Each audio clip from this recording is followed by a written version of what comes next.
자, 여러분, 오늘은 포트폴리오에 대한 얘기를 해볼까 합니다. 제 영상을 꾸준히 봐와주신 분들은 아시겠지만 저는 CSM 센터 세인트 마틴스에서 프리-MA 준석사 과정이죠. GDF Graduate Diploma 코스를 수료했고요. 그 이후에 RCA로 석사 진학을 해서 졸업 컬렉션까지 마무리를 짓고 졸업식만 앞두고 있는 상황입니다. 지난번 유학을 오게 된 계기 영상에 이어서 오늘은 패션 유학을 어떻게 준비했는지, 졸업을 하고 나서 보니까 포트폴리오 이렇게 해야 되구나 라고 느낀 점들을 얘기해 보려고 해요. 일단은 저는 포트폴리오도 석사를 준비했고 졸업도 석사 학위를 했기 때문에 이 영상의 내용은 제 경험을 바탕으로 해서 석사 학위에 초점이 맞춰져 있음을 알려드려요. 참고만 해주세요. 자, 처음 나 패션 유학 가볼까? 라고 생각이 들 때 제일 먼저 해야 되는 게 뭘까요? 목표 학교를 설정하셔야 돼요.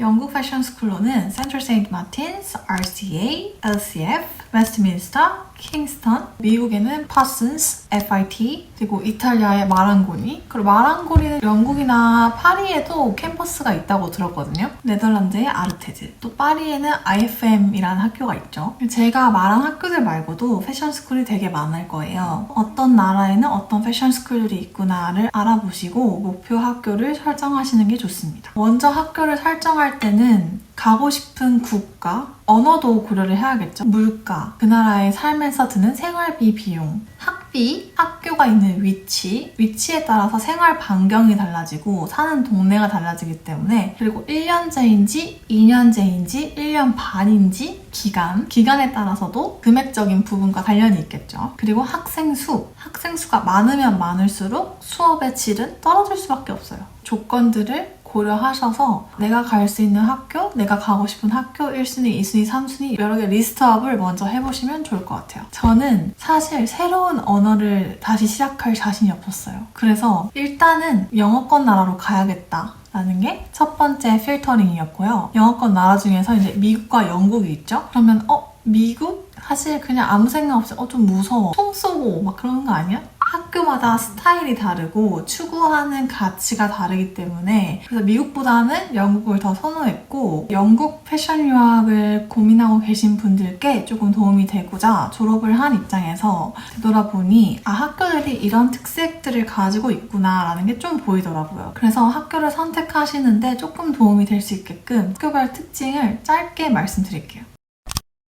먼저 센터 세인트 마틴스, CSM 같은 경우에는 일단 굉장히 패션적인 학교예요. 언뜻 밖에서 제3자들이 보기에는 너무 아트적인 옷을 하는 거 아니야? 나는 패션을 하고 싶은데, 나는 옷을 하고 싶은데, 가면 막 건축물 만들어야 될 것 같고 조형물 만들어야 될 것 같고 생각하실 수도 있는데, MA 같은 경우는 굉장히 패션에 초점이 많이 맞춰져 있는 학교예요. 현재의 패션 업계가 어떻게 돌아가는지, 내가 디자이너로서 그 패션 업계에 나의 위치가 어디인지 계속 고찰하게 하는 학교이고, 한마디로 디자이너 자체가 브랜드가 될 수 있는, 디자이너의 개성, 아이덴티티를 굉장히 중요시하는 학교입니다. 그래서 보통은 자기 브랜드를 하고 싶고 본인의 옷에 대한 개성이 강하고, 하지만 그 옷이 상업적으로도 잘 팔릴 수 있는 그런 디자이너를 육성하는 학교입니다. 제가 졸업한 로열 컬리지 오브 아트, 영국 왕립예술학교 RCA 같은 경우에는 옷보다는 패션 시스템에 더 초점이 가 있는 학교예요. 미래의 패션 시스템을 우리가 어떻게 바꿔나가고 어떻게 발전시켜 나가야 할지 고찰을 굉장히 중요시합니다. 지금 당장 옷 만드는 게 중요한 게 아니야. 지금 현재 패션 업계의 문제점이 뭐고, 너는 그걸 어떻게 발전시키고 어떻게 조금이라도 네가 이 산업에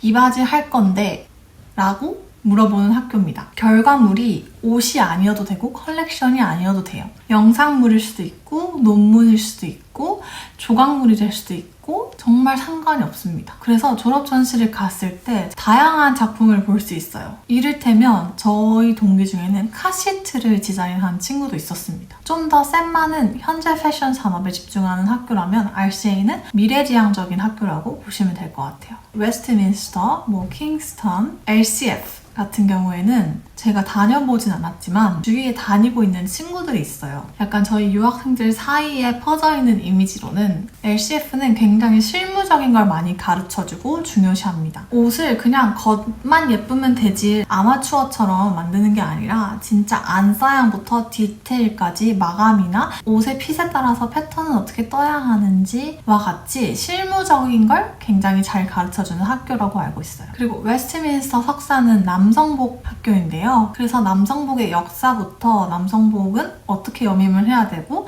뭐 단추 위치는 어떻고 지퍼 위치는 어떻고 이런 것처럼 남성복에 대해서 좀 더 깊이 고찰할 수 있는 학교이고 이 학교도 되게 웨어러블하고 실무적인 측면을 많이 강조한다고 들었어요. 자, 이제 지원 과정.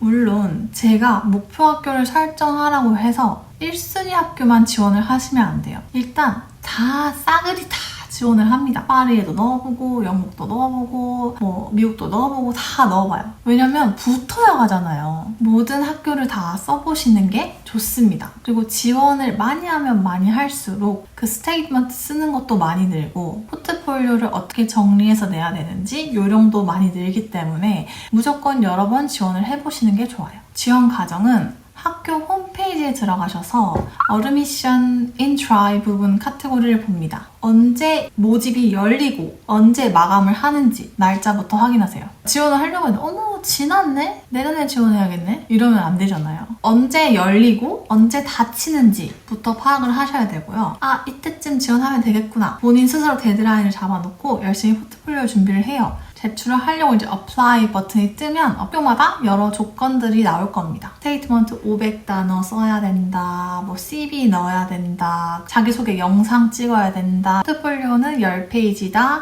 뭐 30페이지다. 뭐 예를 들어서 내가 해놓은 게 뭐 200페이지, 300페이지 스케치북을 만들어놨어. 그러면 그걸 30페이지로 줄여야겠죠? 자, 중간에 제 광고를 한번 하자면 저 포트폴리오 과외하고 있어요.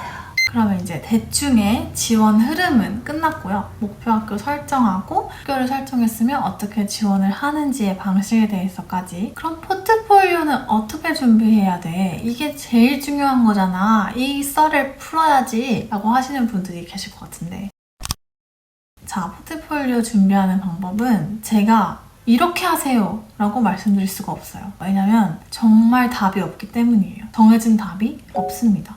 하지만 제가 아예 패션 유학을 처음 준비하시는 분들에게 최대한 감이라도 잡으실 수 있게끔 말씀을 드릴게요. 먼저 포트폴리오가 없다면 남의 걸 최대한 많이 보세요. 여러분 얼마나 좋은 세상이에요. 인터넷에 다 올라와 있어요. 제가 추천하는 사이트는 원그래너리라는 사이트 그리고 인스타그램입니다. 원그래너리라는 사이트인데요. 사이트에 가셔서 보시면 알겠지만 패션스쿨 학생들의 대한 칼럼이 꾸준히 올라와요. 패션스쿨 졸업생들이 자기 작업을 알릴 수 있게 조명해주는 역할을 하는 사이트예요. 이 패션스쿨을 졸업한 학생들은 어떤 컨셉으로 어떻게 디벨롭을 했고 어떤 졸업작품을 했으며 어떻게 포트폴리오를 만들었지? 를 연구하시면 됩니다. 저 같은 경우는 포트폴리오 준비할 때 이 사이트에 올라와 있는 글을 안 본 게 없어요. 이 사이트를 정복하시기 바랍니다. 인스타그램 같은 경우에는 패션 스쿨마다 운영하고 있는 인스타그램 계정이 있습니다. MAFCSM, BAFCSM, RCA Fashion,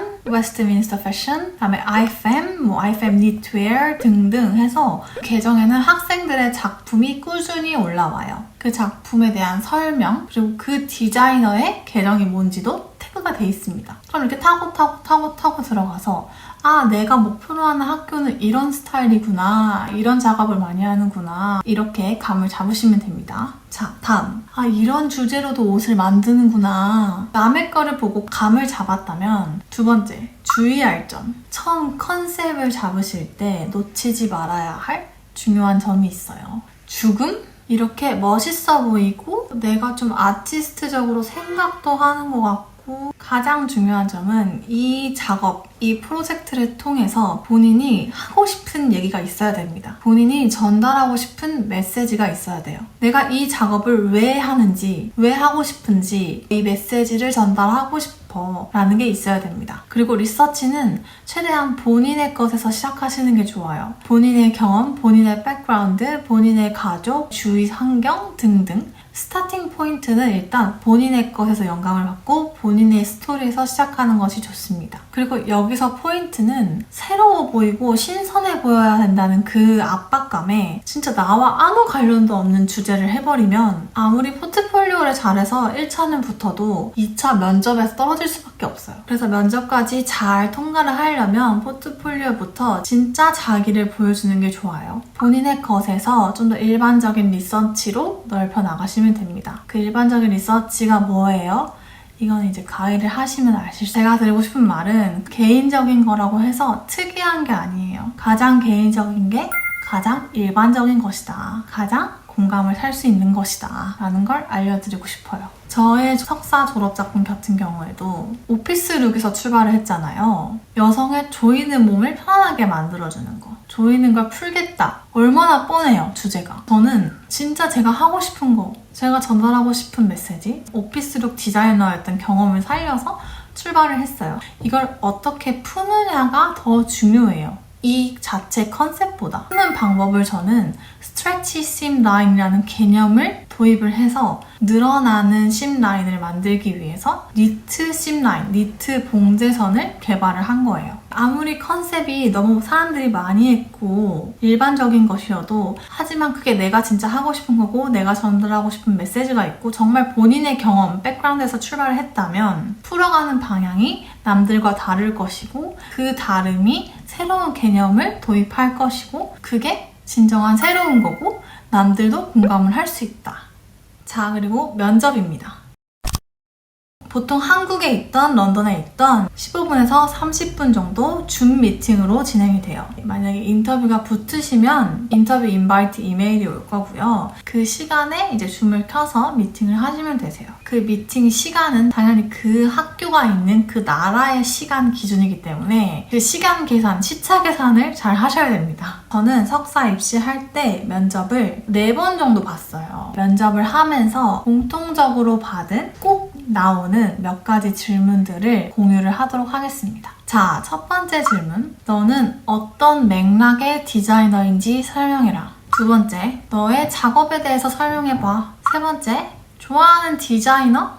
브랜드? 여기서 주의할 점. 좋아하는 디자이너에 대한 답을 하실 때 마르지엘라, 피비파일로 이런 모든 디자이너들의 선망의 대상의 디자이너를 말하기보다는 본인의 작업 컨셉과 되게 연결이 잘 되는 포트폴리오를 봤을 때 얘 이 디자이너 좋아할 것 같네 라는 말이 나올 것 같은 디자이너를 말하는 게 좋아요. 그리고 현재 패션계에서 활동을 하고 있지 않은 디자이너보다는 현재 지금 패션업계에서 활동을 하고 컬렉션을 발표하고 있는 디자이너를 얘기하는 게 좋아요. 이 질문이 굉장히 중요한 이유가 이 질문에 대한 답변이 본인의 취향의 수준을 대변하는 거기 때문에 되게 신중히 잘 골라서 답변하셔야 돼요. 자, 제가 3가지 질문 정도 공유를 드렸고요. 공통적으로 면접에 대한 팁을 알려드리자면 쉬운 영어를 쓰셔야 됩니다. 막 영어로 대본을 이따맣게 써요. 한 질문에 대해서. 그러면 그거 어떻게 외울 건데? 뭐 그 비치인 종이에 다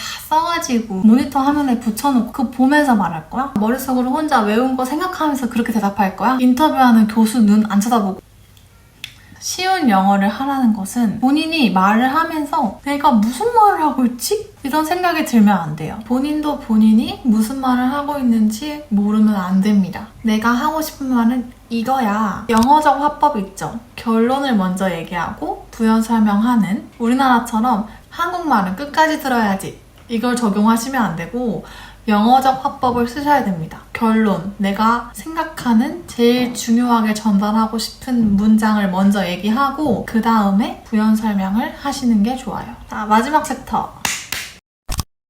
마지막 챕터는 자소서예요. Statement 500 words라고 나와 있을 텐데 학교마다 500단어, 1000단어, 1500단어 단어 수는 아마 다 다양하게 다를 거고요. 석사 같은 경우는 CV, 이력서와 함께 자소서를 다 냅니다. 그렇다면 이 자소서에는 어떤 내용을 담아야 하는지 아까 제가 처음에 말씀드렸던 지원 과정에서 페블패드 링크를 받으시면 가이드라인이 있습니다. 너가 어떤 걸 적어서 내야 하는지 그 질문에 답을 적어보면서 자소서 내용을 브레인스토밍 하시면 됩니다. 자소서든 면접이든 학업계획서든 이 스테이트먼트, 내 생각이 들어가야 하는, 나를 보여주는 거에 대한 브레인스토밍을 할 때는 주된 맥락은 이걸 꼭 놓치시면 안 돼요. 나는 어떤 가치관을 쫓는 디자이너고, 그래서 나는 어떤 프로젝트를 했고, 이 학교 코스를 통해서 어떤 것을 어떻게 더 발전시켜 나갈 것인지, 이 방향성을 놓치지 말고 이 맥락 주변에서 계속 고민을 하셔야 됩니다. 자, 목이 다 쉬었어요. 너무 열심히 얘기했나봐. 패션 유학 포트폴리오는 어떻게 준비해야 될까에 대한 영상은 여기까지고요. 오늘 말한 내용 중에 제가 덧붙일 내용이나 참조할 만한 링크는 더보기란에 적어놓겠습니다. 다음에도 제가 도움을 드릴 수 있는 부분이 있다면